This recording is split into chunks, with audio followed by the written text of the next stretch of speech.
So both teams 1-5, both in dire need of a win. What's it look like if this happens, the Dolphins are in good shape, and then give me, if this happens, Dolphins are in trouble?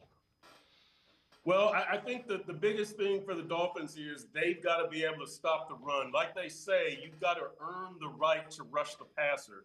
And so if they can kind of get the Browns into second and long, third and long, that's going to help them tremendously. On the other side of the ball, they've got to be on point. And that means make these catches and have some effective run blocks and have some effective pass protection. Don't make these late game mistakes.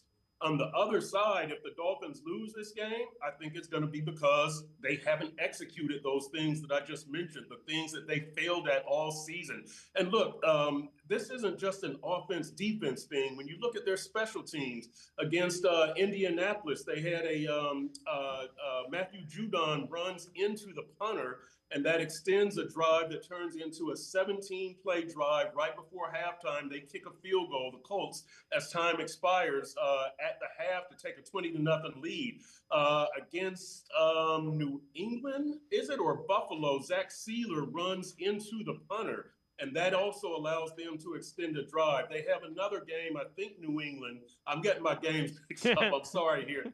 They have a game where they have the 74-yard punt return, and then the very next play, they allow a 90-yard kickoff return. So special teams has had its blunders also. I talked to Riley Patterson, the kicker, and before we came on, we were talking about the weather forecast. Riley Patterson has been with the Browns a couple of times, and so he said he'll be kind of familiar with these conditions, but still, he's got to do his pregame routine, take the walk on the field, see if the wind is swirling. He told me something that was interesting that I wasn't aware of. He said, we need to know, do we need to adjust the hold? I'm like, adjust the hold?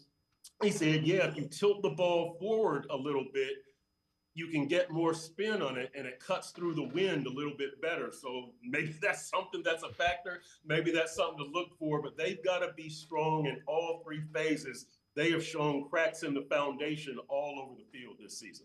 Yeah, you could say Browns fans are saying you could say the exact same thing about the Browns relative to all three phases.